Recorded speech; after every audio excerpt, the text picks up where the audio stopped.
ونعوذ بالله من شرور أنفسنا وسيئات أعمالنا من يهد الله فلا مضل له ومن يضلله فلا هادي له أشهد أن لا إله إلا الله وحده لا شريك له وأشهد أن محمدا عبده ورسوله صلى الله عليه وعلى آله وأصحابه ومن استنى بسنته إلى يوم الدين وبعد. Ma'asyara al-muslimin wal muslimat, bapak-bapak, ibu, saudara-saudari, serta anak-anak kami yang kami cintai, rahimani rahimakumullah. Alhamdulillah, bersyukur kita kepada Allah pada maghrib ini dengan izin Allah terlaksana keinginan kita bisa duduk dalam majelis yang mulia ini di Masjid Baitul Muttaqin, yang semoga memang masjid itu adalah rumahnya orang-orang bertakwa. Karenanya orang yang datang ke rumah Allah akan nyaman. Bahkan Syekhul Islam Ibnu Taimiyah menyebutkan keterikatan seorang mukmin dengan masjid seperti keterikatan ikan dengan air. Tidak akan mungkin seekor ikan hidup tanpa air. Begitulah seorang mukmin, tidak akan mungkin hatinya hidup tanpa masjid. Di masjid dia mendapatkan keimanannya, kenyamanannya, ketentramannya, keberkahannya.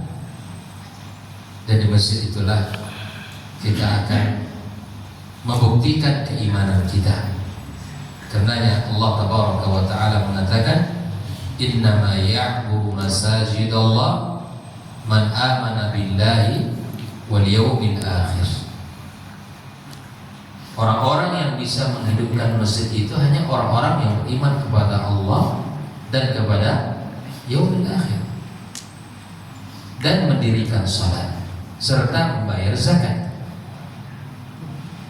Maka itu bahagianya kita, sangat bahagianya hati kita ketika kita berada di masjid ini, yang merupakan sebaik-baik tempat di muka bumi. Tidak ada tempat yang paling mulia kecuali rumah Allah Subhanahu wa Ta'ala. Semoga Allah kumpulkan kita di surganya sebagaimana Allah kumpulkan kita di tempat yang mulia ini. Salat dan salam untuk Nabi kita yang mulia sallallahu alaihi wasallam. Allahumma salli wa sallim wa barik ala Muhammad. Semoga kita termasuk orang-orang yang berusaha membuktikan kecintaannya kepada Nabi-Nya. Karena cinta tanpa pembuktian itu cinta palsu. Tidak ada gunanya ucapan kalau tidak ada pembuktian. Kalau kita ingin menjadi umat Muhammad sallallahu alaihi wasallam yang mencintainya, maka amalkan ajarannya, tegakkan sunnahnya dalam kehidupan kita. Ibnu Mas'ud menyebutkan bahwa menegakkan sunnah, mengamalkan ajaran Nabi adalah jalan yang lurus, jalan yang ditinggalkan oleh Nabi alaihissalatu wassalam. Dan kita berharap kita mendapatkan syafaatnya pada hari kiamat kelak. Sebelum kita memulai seperti yang diminta tadi, pertama saya ucapkan terima kasih kepada pengurus yang telah mempercayakan untuk bisa duduk bersama-sama di majelis ini untuk menyampaikan materi tentang akidah. Dan awal saya juga bilang bahwa biasanya kami kajian di masjid sekali sebulan atau 2 kali sebulan atau diselang-seling, karena memang ini seperti kuliah, masuk setiap pekan. Mau kuliah Bu? Ya, ini berapa SKS ini kuliah kita. Baik. Saya tinggal di Panam, di SM Amin. Saya hari-hari dosen. Saya dosen di UIN Suskaryau. Kantor kami di Jalan Kiai Haji Ahmad Dahlan. Kami di Pasca Sarjana UIN Suskaryau.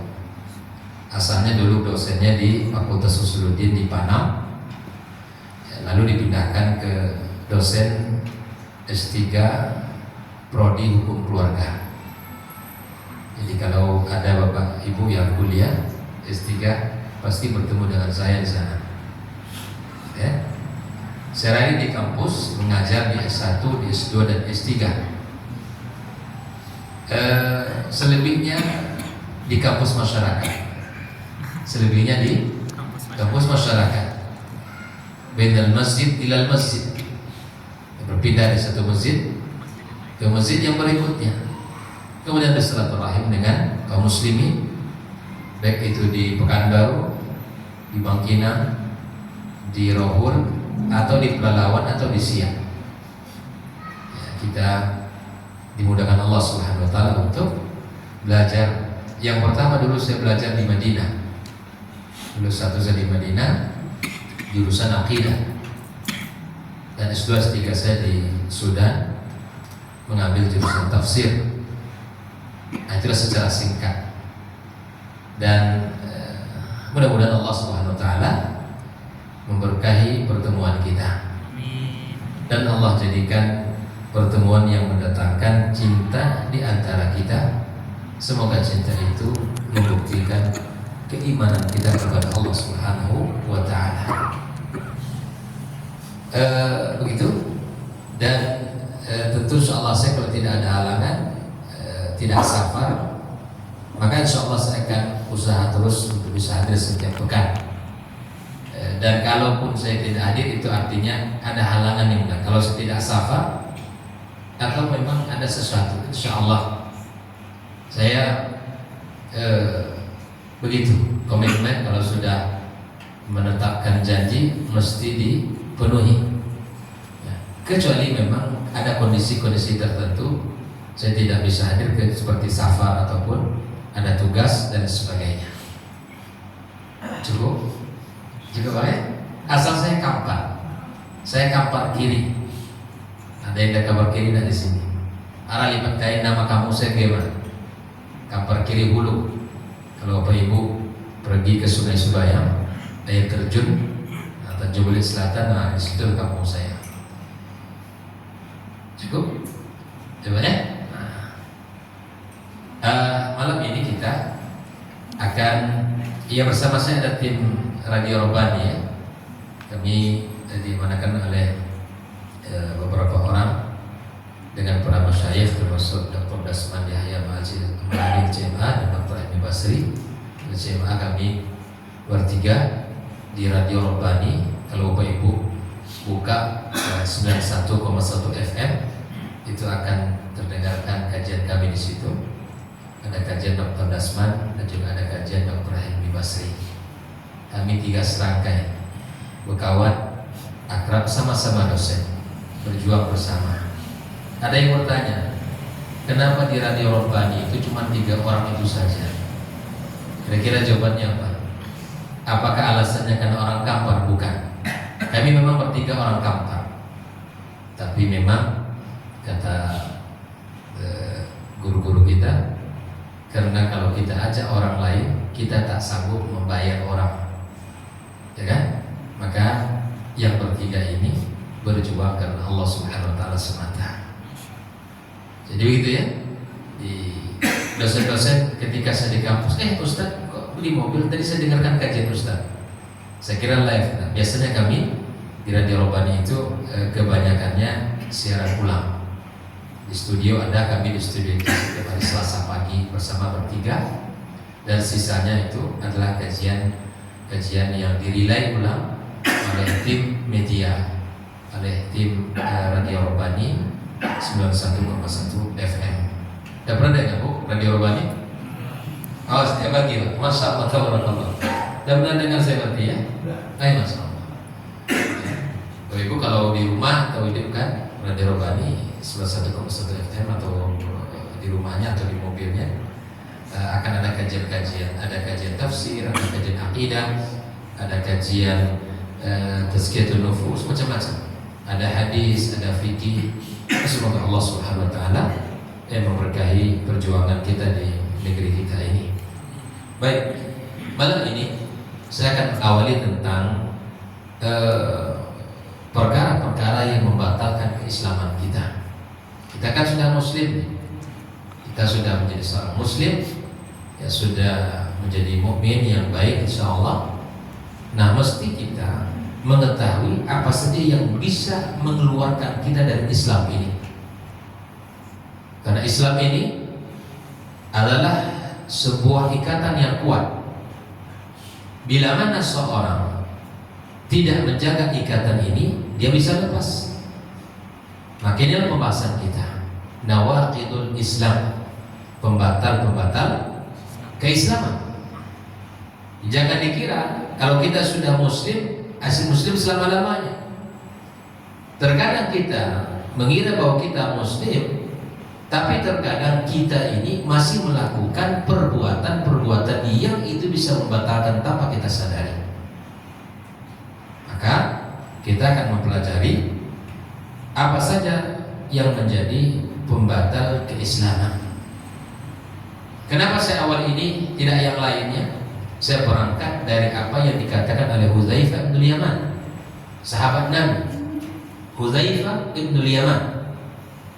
Beliau mengatakan wa kana nas wa kanu yas'aluna Rasulullah sallallahu alaihi wasallam 'anil khairi wa kuntu as'aluhu 'anil syarr. Ini saja. Kenapa kita tidak memulai yang lain dulu? Karena kita sudah muslim, alhamdulillah.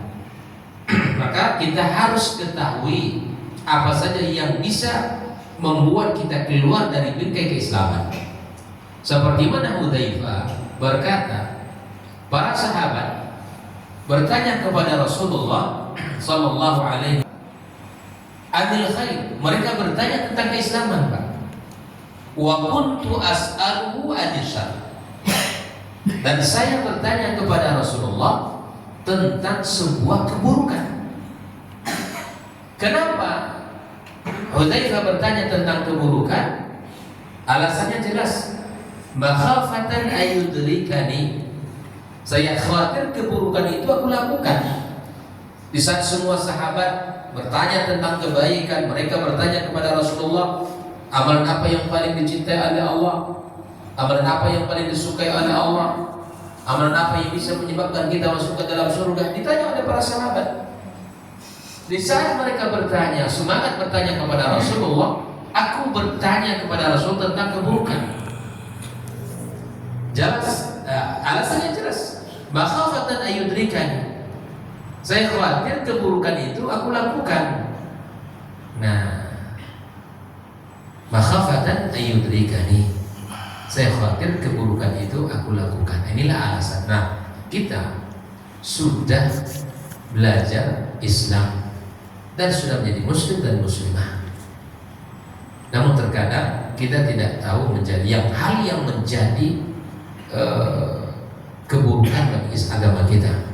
Kita tidak tahu apa saja yang kita lakukan dan itu mungkin bisa mengeluarkan kita dari Islam. Sebagaimana juga orang Arab mengatakan, araftus syarra la lisyarri. Kita mengetahui keburukan bukan melakukannya, walakin litawaqqi. Akan tetapi untuk kita berjaga-jaga. Wa man lam ya'rifis syarra minan nas yaqa'u fi. Orang yang tidak mengetahui keburukan, dia khawatirkan dia melakukan keburukan itu. Jelas ya? Kita mengenal keburukan ini bukan untuk mengetahui, tapi untuk berhati-hati, berjaga-jaga supaya kita menghindari keburukan itu. Inilah prinsip Hudzaifah bin Yaman radhiyallahu taala anhu. Ya. Mari kita lihat. Waqala Syekh Al-Imam Muhammad bin Abdul Wahhab, "I'lam anna nawaqid al-Islam 10 nawaqid. Ketahuilah bahwa Islam itu batal oleh 10 perkara. Oleh 10 perkara. Baik.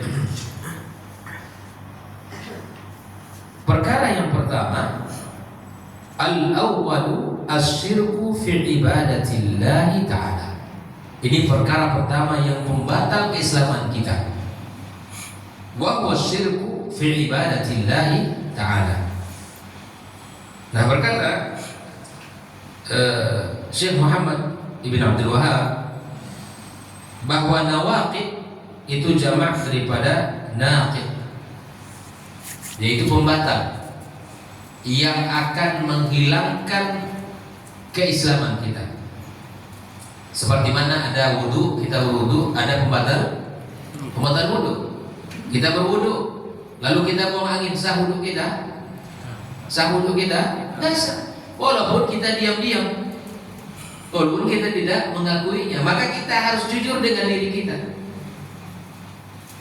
Ya, kita puasa, diam-diam kita minum, sah puasa kita? Tidak. Perlu kejujuran, dan kejujuran itu yang akan menentukan. Maka kalau kita ingin menjadi mukmin sejati, maka kita harus menghindari yang 10 ini. Ya. Mengetahui perkara-perkara yang membatalkan keislaman adalah perkara sangat penting. Sehingga para ulama menulis tentang kitab-kitab yang berkaitan dengan ini. Para ulama menulis, para ulama mensyarah, bahkan menjadikan perkara-perkara ini di antara perkara yang penting untuk kita diajarkan kepada umat.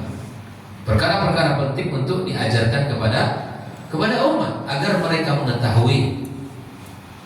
Oh, di antara kitabnya adalah tentang kitab hukum murtad, bab tentang hukum murtad dan macam-macam.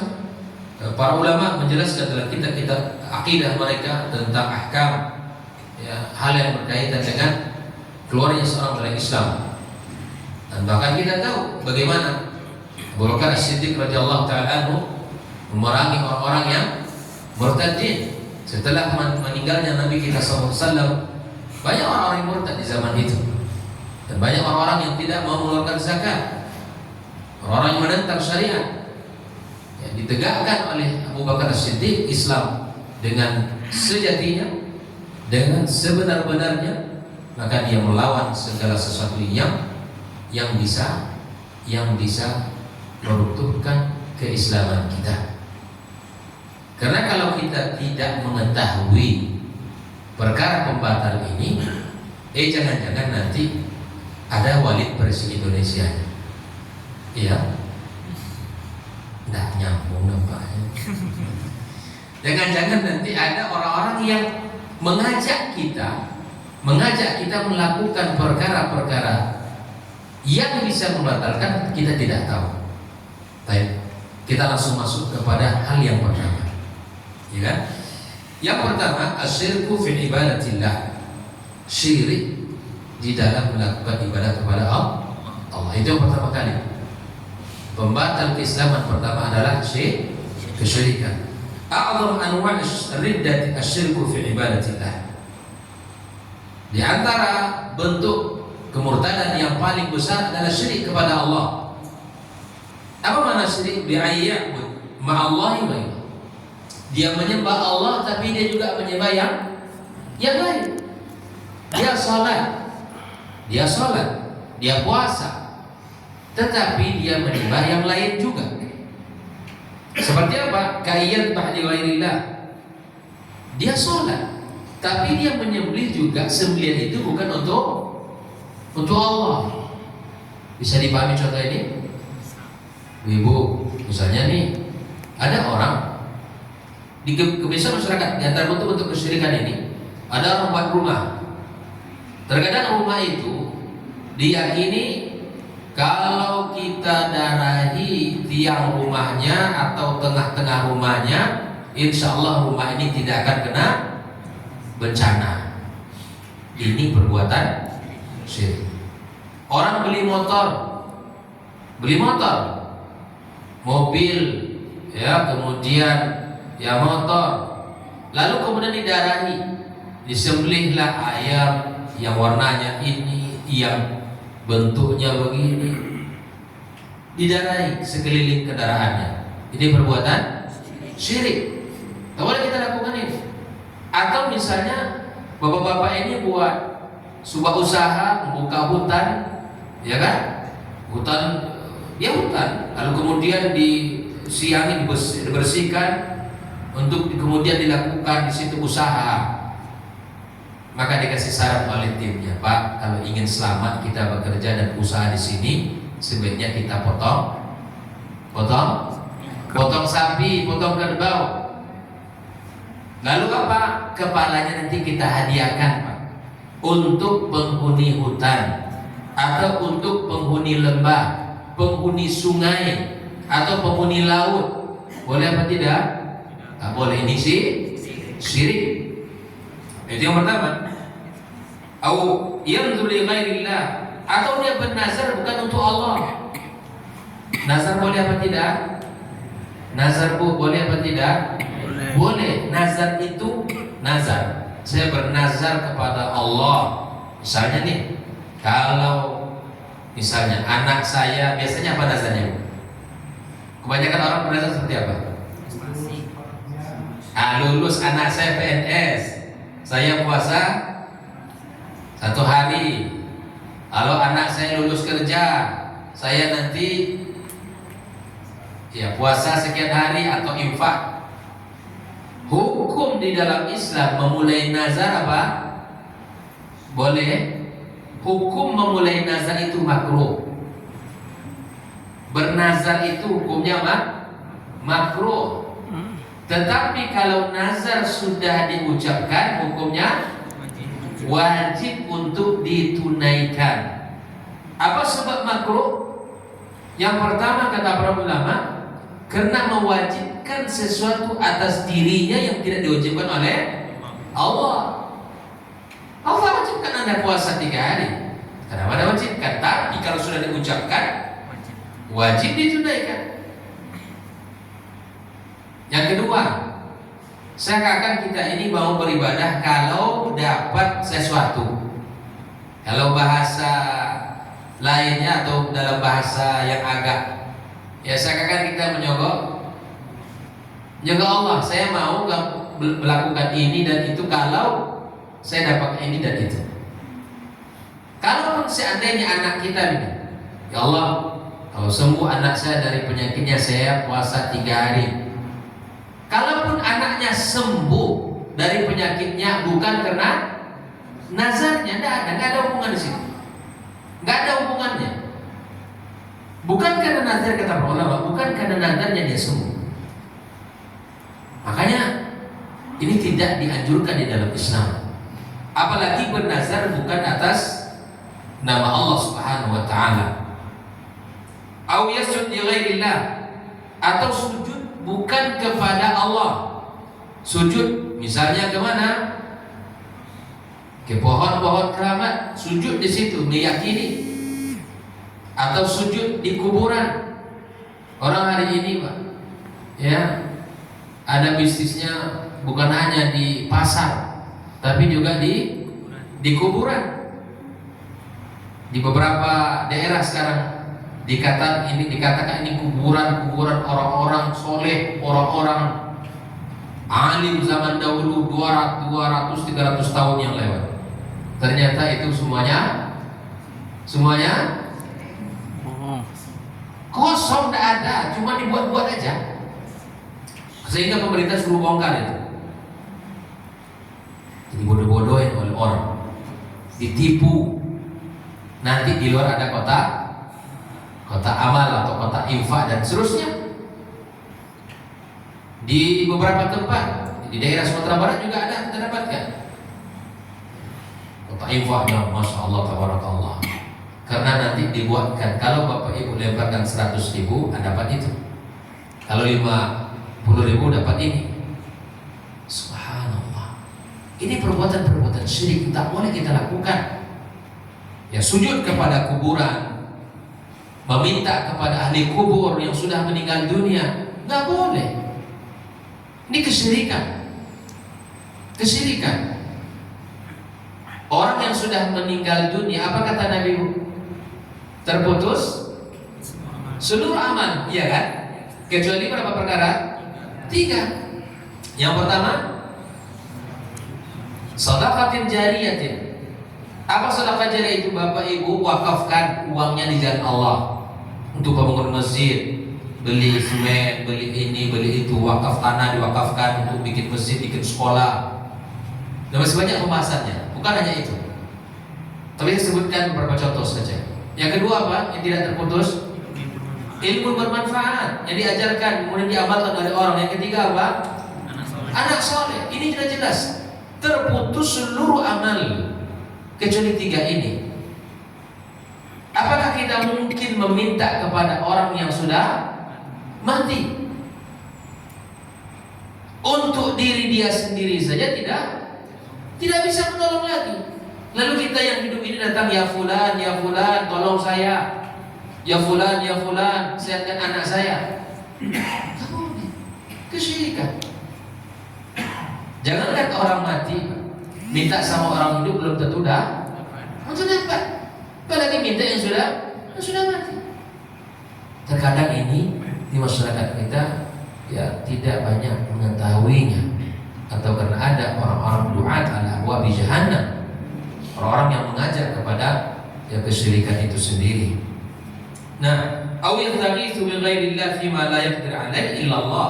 Minta tolong kepada selain makhluk, selain Allah ya, yang mana dia tidak mampu melakukan kecuali Allah Subhanahu wa taala, menyembuhkan penyakit, kemudian mengangkat kesulitan. Meyakini barang-barang keramat, ya ada cincin keramat, ya kemudian pedang keramat, pohon keramat, kuburan keramat, dan itu kalau diyakini itu semua itu akan, maka subhanallah, akidah kita harus bersih, keyakinan kita harus bersih. Ketergantungan kepada makhluk ya yang tidak boleh. Kita cukup kepada Allah Taala, bergantung dalam seluruh urusan kita. Anak kita sakit, minta sama siapa? Allah, agar Allah sembuhkan. Bukan minta kepada dukun.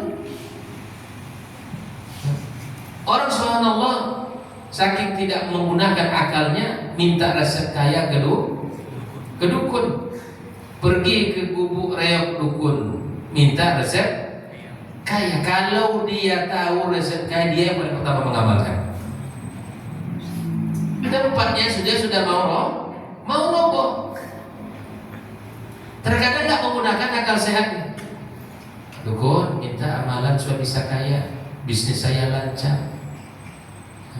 Oh, gampang itu, amalkan saja ini. Pak dukun sendiri punya rumah.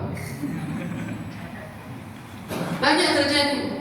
Jadi kita tidak, gara-gara akidah kita yang lemah, pondasi akidah kita tidak kokoh, sedikit-sedikit langsung minta ke dukun, mencari orang pintar namanya.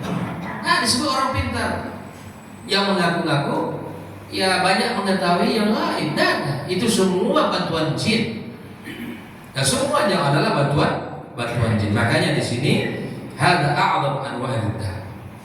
Qala ta'ala innahu may yusyrik billah faqad harrama Allahu 'alaihi al-jannah wa ma'wahu an-nar. Ancaman Allah kepada pelaku kesyirikan, barang siapa yang melakukan kesyirikan, maka Allah haramkan baginya surga, tempatnya di neraka, dan tidak mendapatkan pertolongan oleh Allah SWT. Yang 3, ancaman pelaku syirik. Pertama apa? Allah haramkan surga. Sementara kita minta surga. Ya Rabb, berikan surga Firdaus yang paling tertinggi untukku dan keluargaku. Jadi dia percaya kepada dukun. Maka Nabi SAW mengatakan barang siapa yang mendatangi dukun dan orang-orang yang mengaku mengetahui perkara lain, tidak Allah terima salatnya. Apalagi sampai membenarkan perkataannya. Hentikan kalau ada kebiasaan itu di kita. Cukup kepada Allah minta pertolongan. Tidak boleh kita minta kepada para dukun. Karena itu akan mengantarkan kita kepada kebencian dan kesyirikan, hal perkara yang akan membinasakan kita dalam kehidupan ini. Allah haramkan surga, tempatnya neraka. Bahkan Allah katakan, innallaha la yaghfiru an yushraka bihi wa yaghfiru ma duna dzalika liman yasha. Allah tidak akan ampunkan dosa pelaku syirik. Orang yang mati, dia pelaku syirik, belum bertobat dari kesyirikan, masuk dalam ayat ini.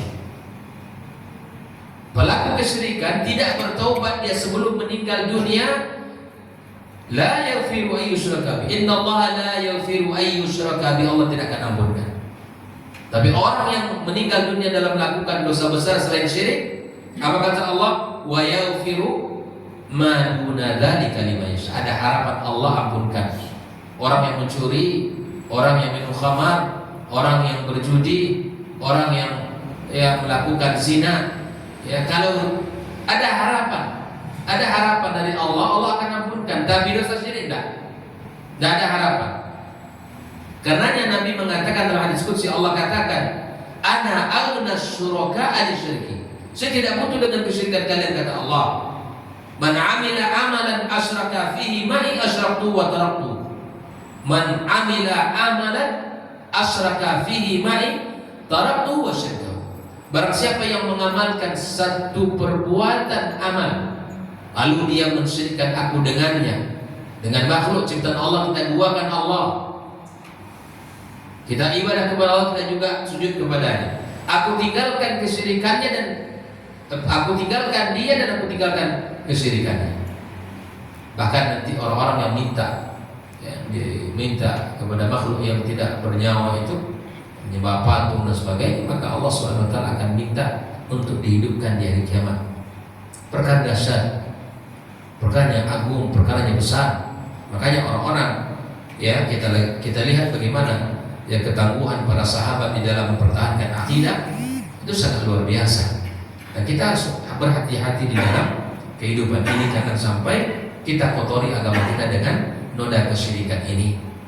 Nah, wa may yusyrik billah faqad dhalla dhalalan ba'ida. Yang melakukan kesyirikan kepada Allah, maka sungguh dia telah sesat dengan kesesatan yang jauh. Ya, tidak boleh kita melakukan kesyirikan ini. Fasyirku wa akhtar anwa'ir riddah wa huwa an ya'budu ghairallah bi ayyi naw'in min anwa'il ibadat. Ini seperti apa modelnya di sini? Habis. Baik. Boleh tak kita azan? Saya lanjutkan setelah azan sedikit sampai waktu iqamah. Boleh? Boleh seperti itu ya? Kita azan. Saya meminta saya azan dulu, saya lanjutkan beberapa menit, lalu kita tutup, kita sholat. Ya? Silakan.